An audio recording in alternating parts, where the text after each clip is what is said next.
Nice to see you.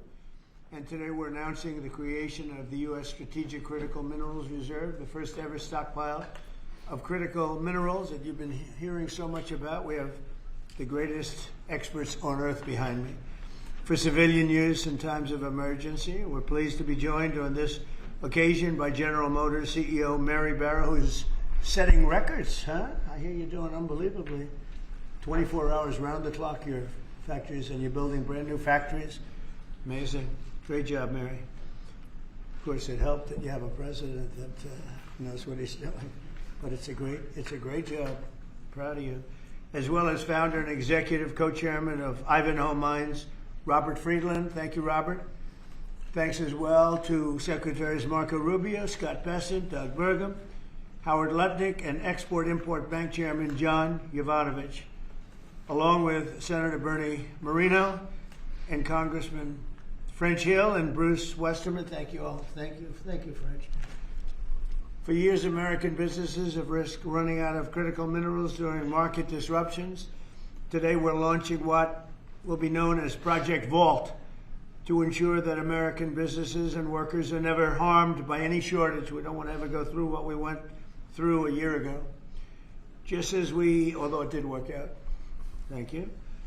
Just as we have long had a strategic petroleum reserve and a stockpile of critical minerals for national defense, we're now creating this reserve for American industry so we don't have any problems. This historic initiative will combine $10 billion in export-import bank financing with $2 billion in private sector financing, and we even expect the American taxpayer to make a profit from the interest on the loan used to start the Project Vault.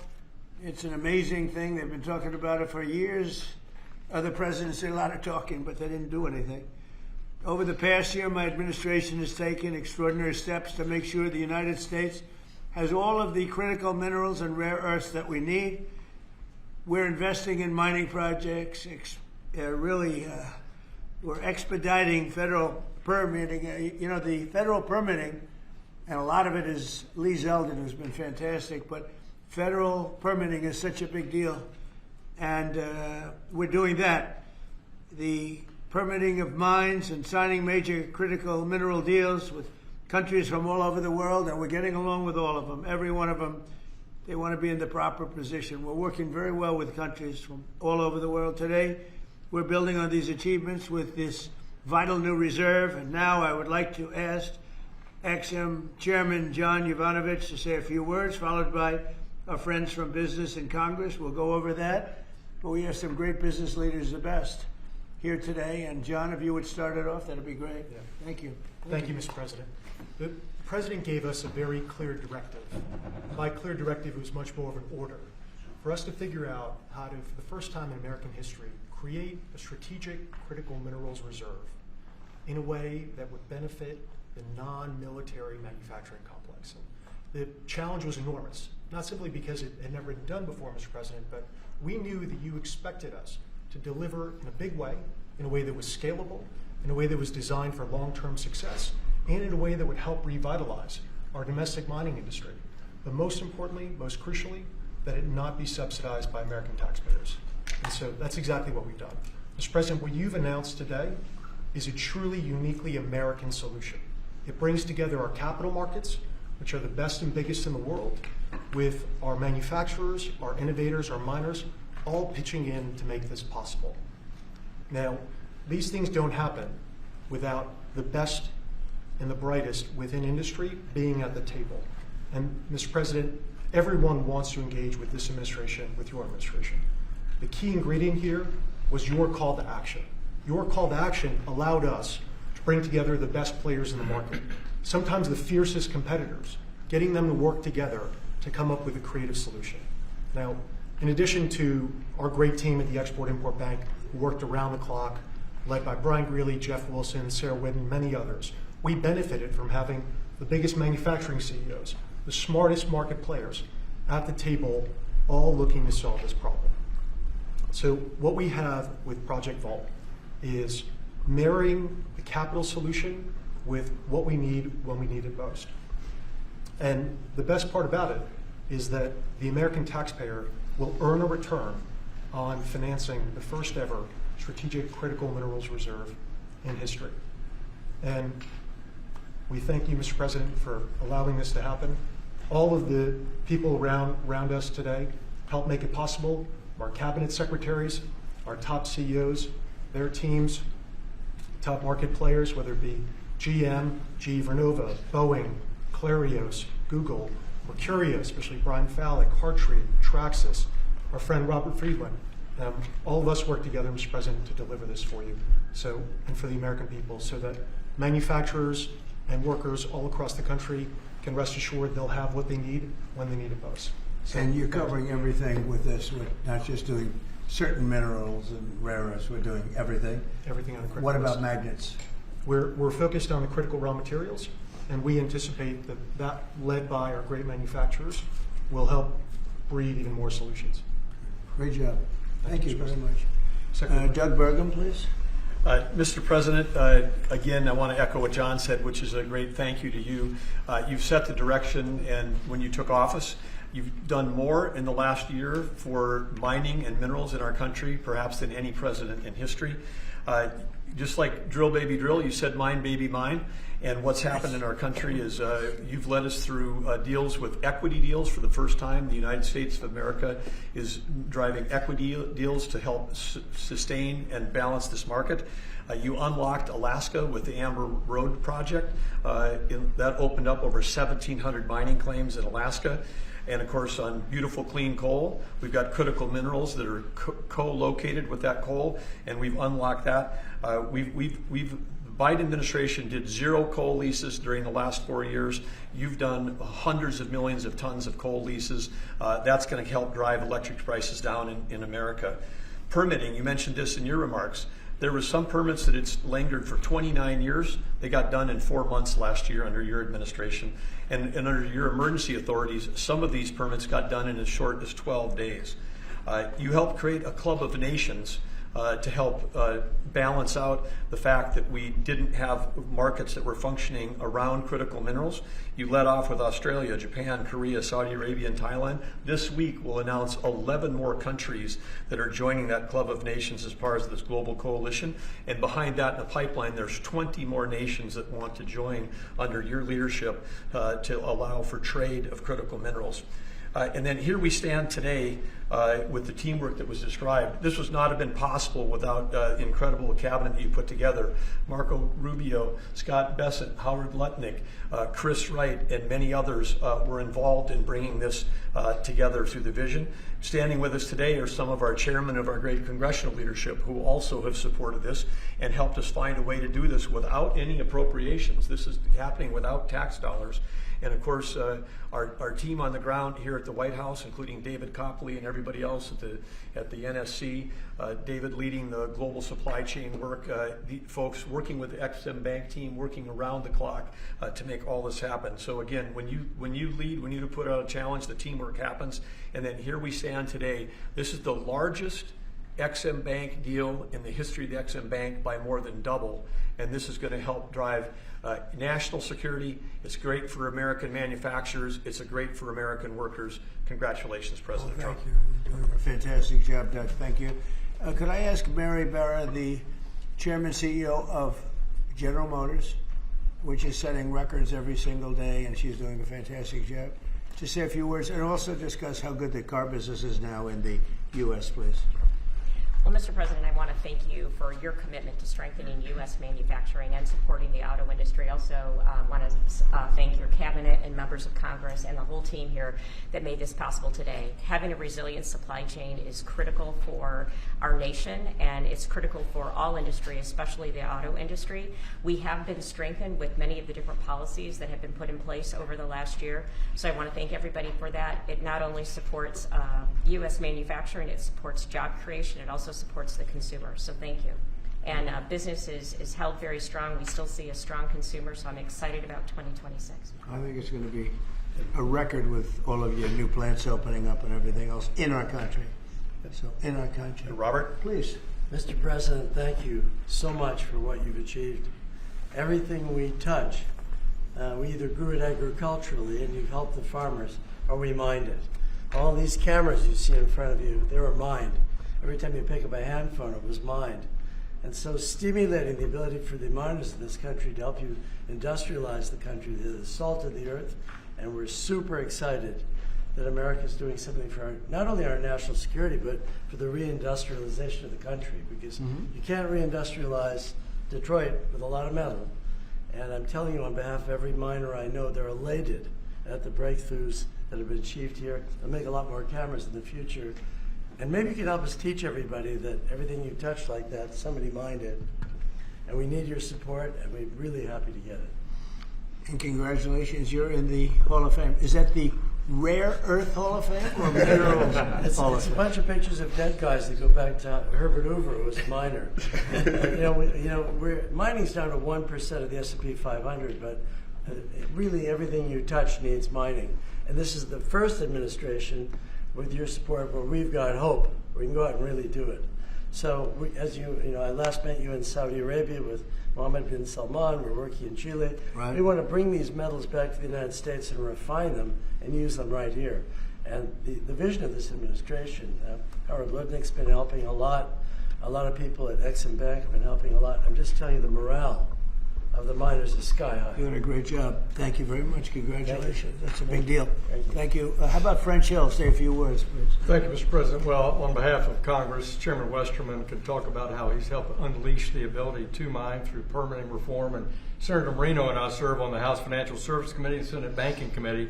And we're best in this country when we take the private sector and we leverage it to unleash the directions that you're made. And so together with our reauthorization of the Exim Bank, we leverage that resource with private sector dollars to make this a success, and it's going to be a huge strategic change in America's industrial capacity. Big difference, right? Big difference. There's never been really anything like what we're doing. Bertie, please.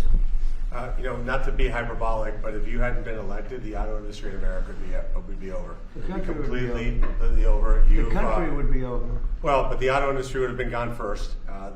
What the Democrats had done with electric vehicles, the mandates, what you were able to accomplish last year, Secretary Lutnick, what Secretary Bassett was able to do with your leadership has transformed the auto industry. And I tell you, it's never been better for people in the auto industry. I hear from all my friends, they are elated. And the worst part is that the people that you really saved were the car dealers in California and New York and New Jersey, right? And they fought me all the way, Mary, right? They fought me all the way, and now they're saying thank you very much. But you're doing a great job. Thank you, Bertie. Scott? Sir, as you always say, economic security is national security, and a country does not have sovereignty if we don't have control of our critical minerals, don't have control of our steel production and our industrial base. And thanks to the work of everyone here through your leadership, this was a public-private partnership that only you could have assembled, and we are taking back our sovereignty, and we are going to have this Vault project, a strategic mineral reserve. And I can't tell you how innovative and exciting this is, and the level of security it is going to give us going forward is phenomenal. And how is your new, and I think new and improved Fed chairman doing? How's that all going? So he's off to a great start. I think so. He had so much built-in credibility, and as the American people, smart people, like Representative Hill, the Senator Marino, they already knew him, and as the American people get to know him, the important thing is that they will be able to trust the Federal Reserve to steer the economy for them. He's going to do great. Howard, please. So, prior presidents took America for granted. They let our critical minerals only be controlled by China. They let our mining business go to hell by closing all the mines, closing our coal plants while China opened them. They let our auto industry, right? We used to produce 75% of our cars in America, and when Biden left, it was below 50%.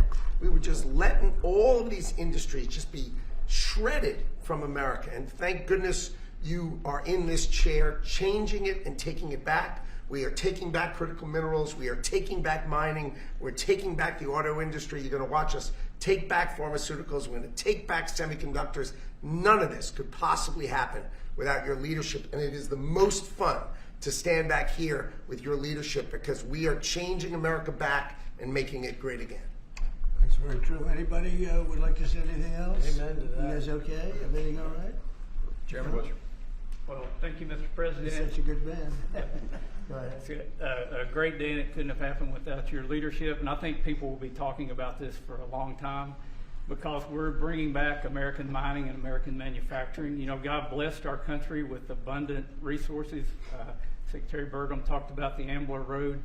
49 critical minerals that can be mined in sufficient quantities just in that one area, but from northern Minnesota, Arizona, my home state of Arkansas, we are blessed with all these minerals. They're just in the ground. But when we get them out of the ground and not only mine them, but refine them and process and manufacture with them, it'll unleash great wealth for our country, and that'll just build on all the other successes. So thank you for what you've done. It's a great day. And how does it feel to be in the Oval Office? Is that crazy? Were you ever here? No, I've never been here, sir. but Most it's people fantastic. haven't All been. the Mary's gold. been here a little bit, right? But it's a special place. Never been so beautiful either. Yeah, questions, please. Mr. President, speaking of the Fed, would you like to see Janine Pirro drop the investigation into Chairman Powell to help? Senator Tillis has basically said that he's not going to really be working That's with why the he's not a administration senator, to help bring war. So would you like to see the investigation No, she's go going to away? take it to the end and see. Like, you're doing a small renovation, and they've spent almost $4 billion doing a small renovation. I'm doing buildings. I built a hotel, the Waldorf it's called, and I did it for around $200 million. It's a much bigger job. They're spending almost, it could be $4 billion. I'll tell you what, I don't even see an end in sight. I feel badly for the new Fed chairman, because he may not have an office for 4 years. I don't know what these people are doing. And so it's either gross incompetence or it's theft of some kind, or kickbacks. I don't know what it is, but Janine Pirro is incredible, and she'll figure it out. But no, you want to take it and just find out what happened, because we can't go around doing a renovation of a small little complex, very small, a couple of little buildings, and spend billions and billions of dollars on it. Something went wrong. We have to find out what it was. Yeah, please. Mr. President, thank you. Speaking of renovations, you announced you wanted to build a new and spectacular entertainment complex at the Kennedy Center. Right. Do you plan on tearing it down, and how much will all of the renovations cost? Probably around $200 million. And, it's funny, in real estate and building, I've done so much of it. I've done so well with it. You want to sit with something for a little while before you decide on what you want to do. And, we sat with it. We ran it. It's in very bad shape. It's run down. It's dilapidated. It's sort of dangerous. Things fall out of ceilings. You've seen it.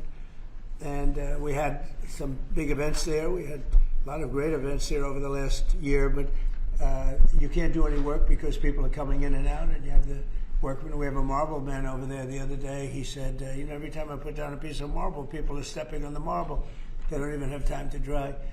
And you can't do the same quality job if you close it, and we're fully financed.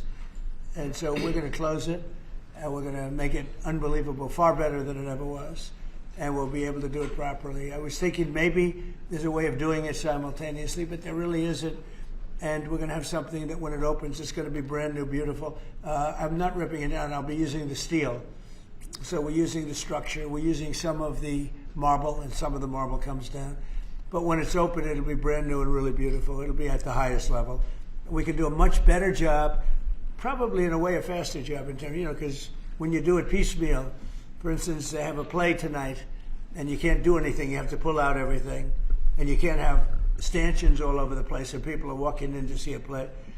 So we'll be closing it sometime around July 4th. It's like we'll close it on July 4th in order to do something great for America, and then we're going to build it. We have great contractors. We're going to build it, and we'll do it right. We're using the highest grade marbles, the highest grade everything. It'll be brand new.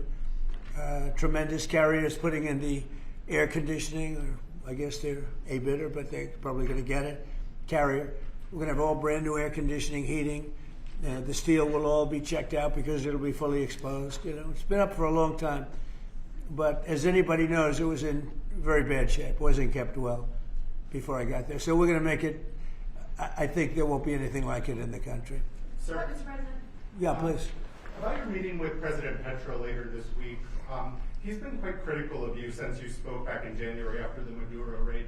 What would you like to hear from him tomorrow in terms of drug trafficking in Venezuela? What are your expectations? Well, we're going to see. I mean, he's been very nice over the last month or two. He was certainly critical before that, but somehow after the Venezuelan raid, he became very nice. He changed his attitude very much. So, no, I look forward to seeing him. He's coming in. We're going to be talking about drugs because tremendous amounts of drugs come out of his country. And I look forward to see. We're going to have a good meeting. Yeah. Mr. President, Steve? Steve Witkoff is going to meet with the Iranian foreign minister on Friday. What are you hoping he'll get out of that meeting? Well, you're going to have a lot of things are happening. You have Iran, and you have Russia, Ukraine, and you have the Middle East. We have a lot of things going. A lot of problems were here for a long time before I got here. We settled 8 wars, and I think we're doing very well with Ukraine and Russia. For the first time, I'm saying that. I think we're going to maybe have some good news. We're losing 25,000 people a month are being killed in that war, ridiculous war. 25,000. It was 31,000 last month. Think of it. Young, beautiful kids, the kids of parents, their parents. It doesn't affect us in one way, but in another way, it's 25,000 souls that if I can solve it, we're not spending money like Biden did. He gave $350 billion away. I make everyone pay. And the United Nations, they're a little bit involved, but if you take a look at what's happening, the countries of Europe are paying us for the weapons. So we have NATO paying, we send missiles over there, they pay us in full. It doesn't cost us 10 cents. And we make money, I guess, but I don't even want to talk about that because what I really want to do is save those people from dying. They lose, Mary, can you imagine 25,000 to 30,000 people a month? That's like a stadium full of people every single month.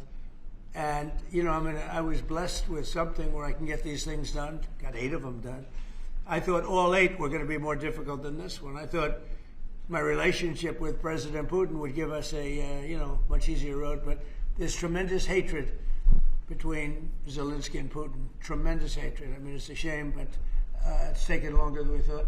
I did call up President Putin, and he's agreed. He's put it out to. They have the same cold wave that we do. Maybe different because it's pretty far away, but it's the equivalent. And Ukraine's a very cold country. It's much colder than us. It's colder than, they say, on average, it's Canada or colder. And on top of that, they have a tremendous cold wave. And I asked him if he wouldn't shoot for a period of 1 week, no missiles going into Kiev or any other towns, and he's agreed to do it. So it's something. What about Iran's nuclear program? Do you think Mr. Witkoff can do a deal on that? Well, we're talking about that. We have ships heading to Iran right now, big ones, biggest and the best. And we have talks going on with Iran. We'll see how it all works out. Mr. President, let me speak with Mr. you. President, the Pentagon released National Defense Strategy last week, and it says... Where are you from with that, NASA? I'm from Europe, Good. from Lithuania, Baltic states. Good. National Defense Strategy says that U.S. will provide critical but only limited support for European defense. What does that mean, limited support? Will the U.S. still provide... Well, we get along very well with Europe. I do. Because, don't forget, I got the GDP lifted from 2% to 5%. Nobody thought that could be possible. And they're giving us a lot of that money. We have the best military equipment. We're selling it to NATO. But I get along very well. But Europe has to be careful because, there are those that say it's no longer recognizable between immigration and energy. It's... There's so much potential. In UK, you have the North Sea oil, and they basically close it down. And then they buy energy from Norway, which is the North Sea oil. So you figure that when Norway's got trillions of dollars. They have to be careful. You need energy, and you can't do the windmills because the windmills, you're supposed to make money with energy, not lose money. So I'm very disappointed. I love Europe. I love the people of Europe. And they have to be very careful. They're at a tipping point. You have tremendous immigration problems, and you have tremendous energy problems. It's a bad combination. Mr. President, thank you, Mr. President. Kristi Noem just announced that you're deploying body cameras to Minneapolis. What's your thinking behind this decision, and do you want to see this? Well, it wasn't my decision. I leave it to her. They generally tend to be good for law enforcement because people can't lie about what's happening. So it's, generally speaking, I think 80% good for law enforcement. But if she wants to do that, I'm okay with it. Remember one thing, we closed the border. I got elected on a disastrous border. and we have nobody coming in through our border anymore. We had 25 million people come in 4 years through our border. Many of them were murderers and drug dealers and those mentally insane from mental institutions and insane asylums. And now we don't have anybody coming in. For 9 months now, I mean, they actually report zero. We have 0 people coming in, which I find hard to believe, but the Democrats do that report. They tend to be left-leaning that do that report. So I assume it's true. If it's not, it's a very tiny amount of people. But we basically have a tremendously perfect, strong border. And also, crime levels are at the lowest point they've been in 125 years.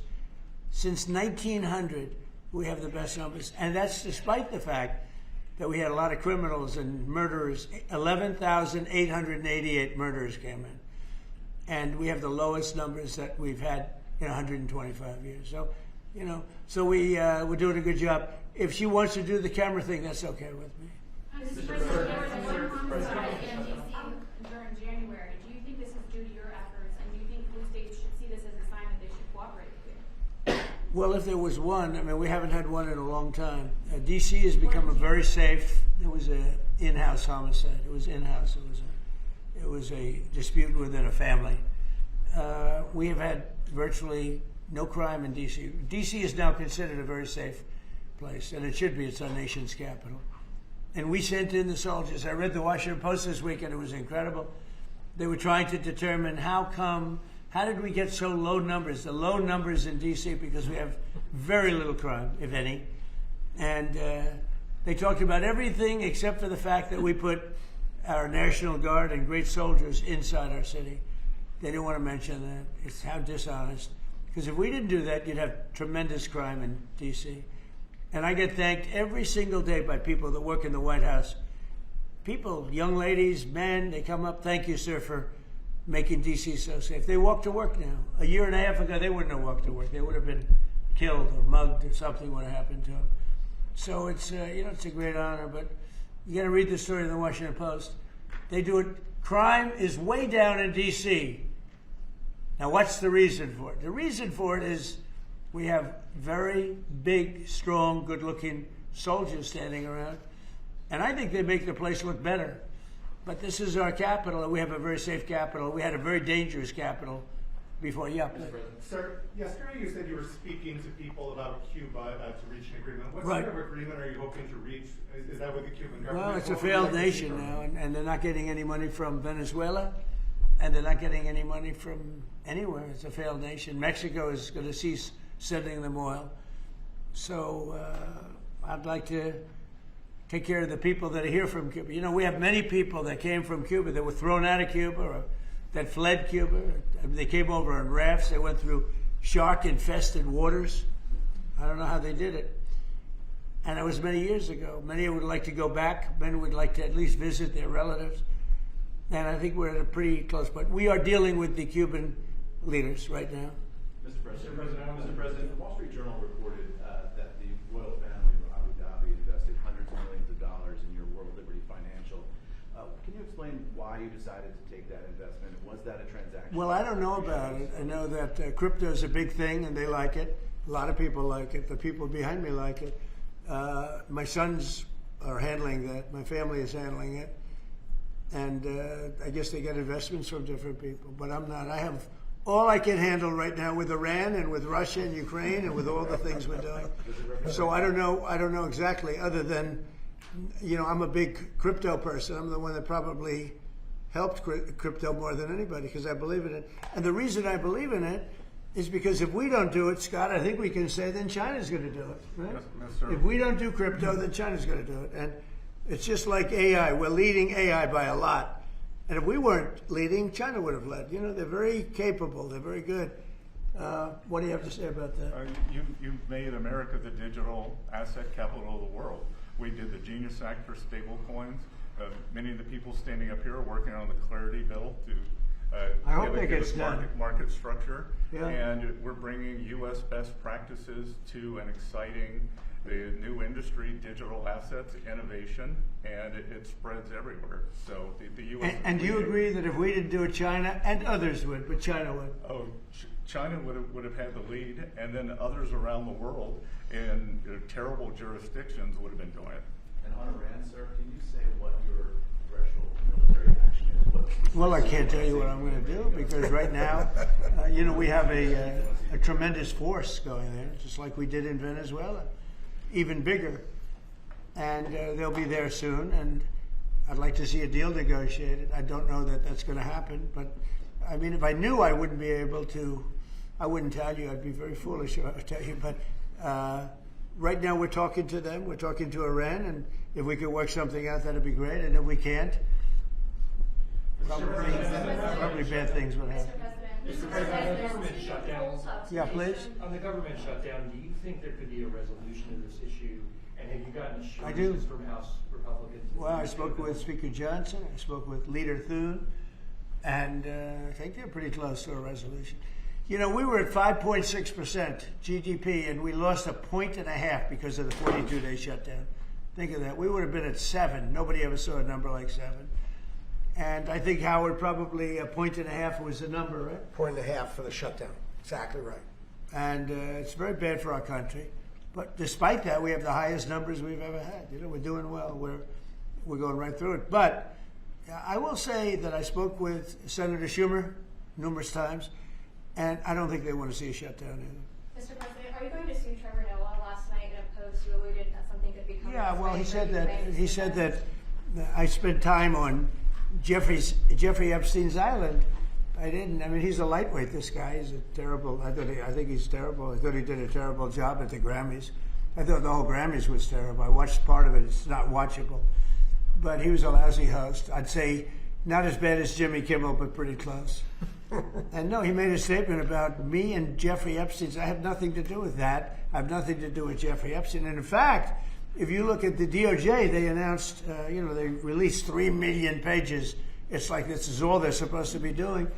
And frankly, the DOJ, I think, should just say, we have other things to do, because that whole thing has turned out, other than Bill Clinton and, Bill Gates and lots of people there are a lot of questions about it, but nothing on me.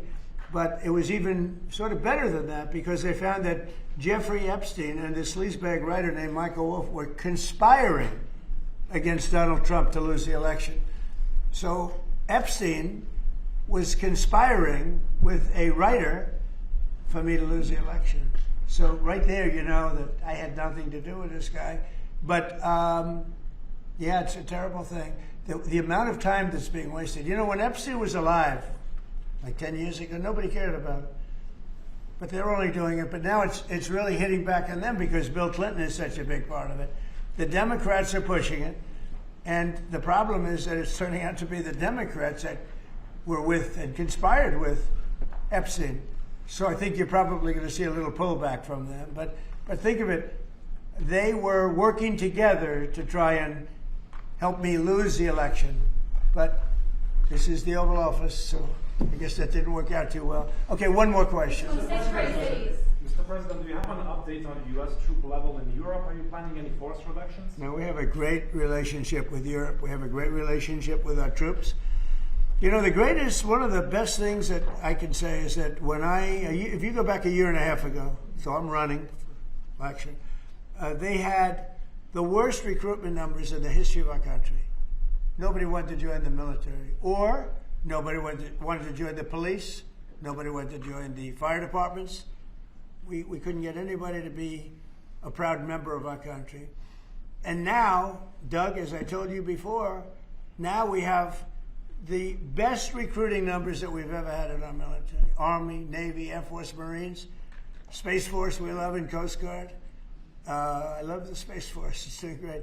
But now we have waiting lists on everybody wants to join. You know why? Because people are proud of our country. Because our country is doing great. I think Mary can say the same thing. You had lots of people not working so well, and now you just wish you could get them in faster. I know that it's hard to get them. Yeah, we continue to bring people in and have training programs. We're Right. investing in the U.S. Training workforce. people. Yes. But 2 years ago, you didn't see anything like this. It's amazing what's happened. So we have the number one, in the history of our country, we've never had more people that want to join our armed forces than we do right now. And a year and a half ago, nobody wanted to join. They were embarrassed by our country. They were embarrassed by our leadership. And now they're proud of our country. And they're very proud of our leadership. And a lot of the leadership is right behind me. Thank you very much, everybody. Thank you, press. Thank you, press. Thank you. Thank you, press. Let's set out. Thank you, press. Thank you, camera.